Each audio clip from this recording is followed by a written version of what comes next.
Fidèle internaute de Rap 221, welcome to the Galsen Analytique. Vous êtes en compagnie de Babacar Ndour, l'animateur préféré de ton rappeur préféré. Alors, tey ci seen rubrique poser ces questions, je vais tenter de répondre aux questions yi nga xamante ne nii les internautes de Rap 221 posé nañ ko sur la page Instagram. ki nga xamante ne nii moom laay commencer moom mooy Master P. Master P mu ne certains managers connaissent-ils vraiment leur rôle? Et parfois ne sont-ils pas des handicaps, un handicap du moins pour leurs artistes maanaam ñenn ci managers yi ndax xam nañ li nga xamante ne moo leen warloo seen diggante ak seen artistes yi waaye itam ndax yenn saay duñ nekk ñoom ñooy bloquer seen artistes yi pour ñu évoluer.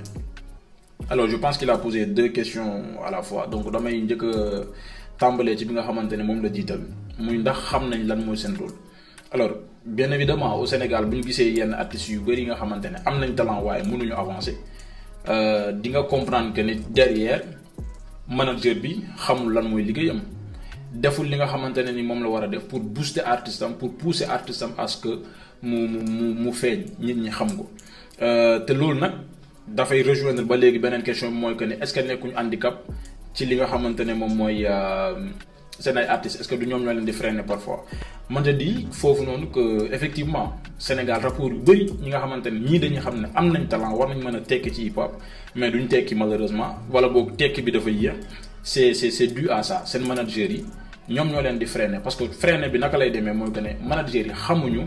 lan lañ war a def pour artiste bi avancer ci carrière am wala boog bu dee xam nañ ko aussi am na foo xamante ne bu ñu fa toll dañuy limiter. te loolu nag les responsabilités dañ koy partager entre l'artiste ak le manager pourquoi je dis ça parce que tey boo nekkee artiste am na foofu boo fa toll yow yaa am sa fullaay bopp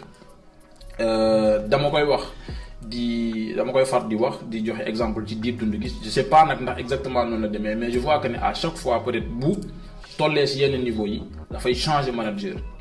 à un moment il paraît kenn ci waa Reptile je sais pas Idi moo ko doon manager bi ñu jógee ci Idi Booba moo ko doon manager bi ñu jógee ci Booba tey Jean-Pierre Seck moo koy manager loolu nag foog artiste bi am fullaay xam ne man fii ma toll il me faut une autre personne pour avancer dem ci beneen niveau alors que rappeurs yu bëri Sénégal li leen gën a sonal mooy seen staff seen ay amis d'enfance la ñuy doon alors ça veut pas dire que ne le gars sa xarit la que xam na say capacité xam na lan la war a exploiter ci yow lan nga war a génnee loo war a génnee comment contacter les sponsors comment démarcher pour avoir une salle etc say xarit say amis d'enfance mën nañ ko bañ a xam donc effectivement managers yi parfois mën nañ nekk handicap pour évolution artistique bi donc loolu moom mooy la réponse que j'avais pour la question de Master P. bu ma jógee ci Master P damay dem ci nga xamante ne moom mooy Birom Sceptique may profito di ko béggee di ko ziar parce que la dernière fois j'ai fait une chronique et j'ai vu ci commentaire yi une intervention bu am solo boo xamante ne def na ko ma koy saluer au passage donc Biram moom mu ne a-t-on une idée du nombre d'artistes hip-hop au Sénégal et existe-t-il un annulaire ou une société spécialisée dans le recensement des groupes et des solos maanaam ndax am na benn entreprise wala boog une société comme moom nu mu ko waxee boo xamante ne mooy recenser rappeurs yi nekk Sénégal pour ñu xam ñaata artistes hip hop parce que hip hop tamit du rap kese ñaata artistes hip hop ñoo fi nekk ak ñaata ñooy nekk ci collectif groupe wala boog ci solo bon man pour question boobu honnêtement bu amee aussi une société spécialisée ci domaine boobu yëguma ko en tout cas je pense l'année dernière digital bu Vibe Radio lancé woon na benn je sais pas application wala lien boo xamante ne c'était pour artistes yi inscrire pour ñu mën a xam ñaata artistes ñoom ñoo am Sénégal et je pense à la sortie de cette affaire là ñu ngi doon wax entre 5000 et 6000 rappeurs te boobu nag je pense que rappeurs yi sax kese lañ doon recenser voilà donc ci question boobu loolu laa amul lu ma ci wax parce que aussi bëgguma wax loo xamante ne ni maîtriser wu ma ko mais une société spécialisée moom je pense pas que ne am na au Sénégal voilà bu ñu jógee ci Birom Sceptique dañuy dem ci Weuz Sengem moom mu ne est-ce que le fonds des cultures urbaines a un impact dans le game maanaam fonds bi nga xamante ne état bi jagleel na ko lépp li nga xamante ne culture urbaine la laal ndax am na njëriñ ci hip hop bi bon man je dis que ne am na njëriñ quoi qu'on puisse dire parce que tey permettre na à certains ñuy def ay forum di former ay jeunes ci moo xam ñiy def prise de voix mix mastering et cetera ñeneen ci réalisation am na ñoo xamante ne permettre na leen ñu def seen ay festival am na ñoo xamante ne permettre na leen ñu teg seen ay studio am na ñoo xamante ne permettre na leen ñu produire seen ay album donc man je dis que ne effectivement am na un impact positif ci hip hop bi maintenant nag mën na am un impact positif mais de manière individuelle parce que Fonds des cultures urbaines nekkul rappeurs yëpp ñoom ñoo ciy bénéficier wu. donc côté boobu li may profité pour waxale ci rek moom mooy je pense que dina doon nice ñu réfléchir sur des projets yoo xamante ne ñëpp a ciy gis seen bopp au lieu que ñu jël xaalis bi rek à chaque fois di ko diviser di jox kii di joxe donc am na ku joxewoon une idée comme quoi pourquoi pas ñu def benn télé boo xamante ne ce sera 100% hip hop wala benn rajo boo xamante ne 100% hip hop acteurs culturels yi ñoom ñoo koy gérer et cetera je pense faut que ñu dem vers ça parce que loolu mooy li nga xamante ne bu ñu ko defee rek coow dootu ci am parce que gis nañ ne fond bi aussi à chaque fois bu génnee di nga dégg ay polémique ci ni ñu defee dispatching bi voilà. bu ñu jógee ci question Weur Sengem bi dañuy dem ci question ki nga xamante ne moom mooy Dadjus moom mu ne pourquoi les rappeurs ne collaborent pas ensemble souvent surtout ñi nga xamante ne ñoom ñoo nekk ci kaw. bon question boobu nag xam naa ne li muy revenir ci discussion lu jëm ci hip hop bëri na mais nag pour man li ko waral c'est simple hein. Collaboration je pense que ne dafa am ñetti mbir yu koy waral parfois dafa am dañuy woowe feeling entre artistes loolu moom ci artiste bi lay dépendre mu fil benn moo xam ku nekk ci kaw wala ku nekk ci suuf mu fil ko def ak moom son parfois aussi business moo koy lal xam nga ñu bëgg benn artiste yi yéeg ñu fay xaalis ak artiste bi ci kaw ñoom ñaar ñu def collaboration parfois aussi ragalante dafay am ci biir artistes yi parce que kenn du bëgg jël risque def ak kenn featuring mu humilier la ci son bi parce que Sénégal léegi c'est comme ça qu'on voit les featuring duñ gis ne peut-être featuring bi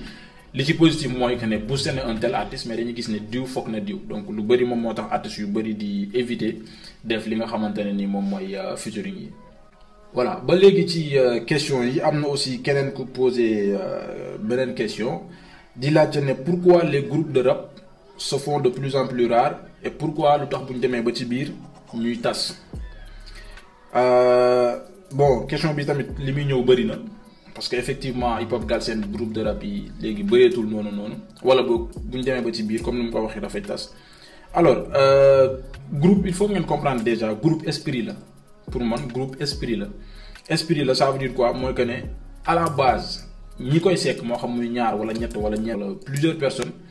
dañuy am benn ambition commune benn objectif commun boo xamante ne ni maanaam mën naa ne limite benn kii lay doon pacte de sang groupe de base noonu la war a demee mais Sénégal groupe yu bëri bon da ngeen doon fa wondoo ngeen dem ba mu yàgg ngeen ne acca nañ def sérieux bu ngeen demee ba ci biir aussi. bu succès bi ñëwee surtout nag bu succès bi ñëwee lu ci ëpp gérer groupe bi dafay métti parce que pourquoi parce que groupe boo mënti gis forcément am na benn leader boo xamante ne dañ naan kii moo daax keneen ki léegi nag kooku bu fa toll moom tamit parfois day def erreur fëgg dënam ne mën naa demal sama bopp groupe bi tas parfois aussi keneen ki nekk un faible ci le fait que ñu naan diw moo gën a aay ci groupe bi mu dem ba ego mayatu ko muy ànd ak kooku parce que li ñuy tudd kële moo ëpp li ñu koy tudd mu retiré wu parfois aussi dinañ dem ba benn période boo xamante ne ni maanaam responsabilité familiale yi nga xamante ne ñoom ñooy nekk ci ginnaaw kenn du ko mën a supporter ci ñeneen ñi mu génn dem donc raison yi tax groupe yi di tas moom bëri na parfois xaalis da ci nekk parfois jigéen da ci nekk parce que faut pas se voiler la face aussi hip hop Galsen moom li ñuy dégg problème yooyu bëri na ci donc en tout cas raison yi bëri na ce serait bien nag ñoom beaucoup de groupes gars yoo xamante ne ay collectif la ñu doon di def ay son comme tey ni ñu ko gisee ci Akatsuki wala yeneen xam nga mais déjà Akatsuki sax exemple boobu rek doy na kii dañ dem ba ci biir su waaye que Mr Cash génn na dem na di def monter sur scène ak keneen ki nga xamante ne moom la doon Kala Chantel donc yooyu noonu yëpp ce sont des choses yoo xamante ne day tax après genre en am xam nga rancune am ay égo yi génn ku nekk jël yoonam donc je pense que daal en gros groupe yi loolu moom moo tax ñuy tas parce que yombul nag succès yombul gérer limite boo amee succès da ngay commencer di changer jikko yu bëree bëri donc loolu nag du ñëpp a mën supporter ko quoi et pour la dernière question kii daf ne moom est-ce que le talent seul suffit pour percer ci hip hop Galsen bon je pense que moom mi posé question bi sax xam na ne le talent seul ne suffit pas hip hop Galsen tey dëgg la am na lu bëri lu des mais am na lu bëri loo xamante ne changé na de telle sorte que tey du nekkul ne mën na rap rek moo tax ñu naan woy il va réussir réussir percer ci hip hop Galsen parce que lu bëri gars yi dañ koy jaawale siiw ak succès siiw Sénégal yomb na da ngay wax doof wala nga def leneen ak leneen nga siiw mais succès mooy nga réussir ci li ngay def de telle sorte que mën nga gérer ses propres problèmes gérer ñi aussi ñi nga xamante ne ñoom ñoo yaakaar ci yow. ñu bëri nag dañu am tour mais duñu réussir am na ñoo xamante ne comme ni ñu koy waxee dañuy dem même concert mais duñu leen fa fay loolu ça n'a rien à voir avec le succès. Donc le talent seul ne suffit pas, il te faut déjà nga xam yow mi nga xamante ne yow yaa artiste qu'est-ce que tu veux ak est-ce que tu es prêt à faire des sacrifices et aussi dékku li nga xamante ne moom moo la nar a fekk ci yoon boobu yëpp. Bu loolu weesoo aussi am na li nga xamante ne moom la ñuy woowee une équipe dynamique pas que rek comme ni ma ko doon waxee sànq ci ki posé une question Master P ci ay affaire de manager pas que rek nga jël say groupe d'amis ñu nekk sa ginnaaw foog nga professionnaliser li ngay def am manager am directeur artistique am community manager et cetera mu nekk une équipe professionnelle boo xamante ni ñoom ñoo lay accompagner ci sa réalisation ay projet parce que hip hop Galsen encore une fois tar na tar boo xamante ne bu fekkee ci sa talent rek nga yaakaar pour réussir c'est parce que tu n'as rien compris. Alors sama gars yi loolu moom moo nekkoon la vidéo d'aujourd'hui ci seen rubrique poser ses questions c'était avec Baboucar Ndour ma leen jox rendez-vous très prochainement ci beneen rubrique poser ses questions jaajëf.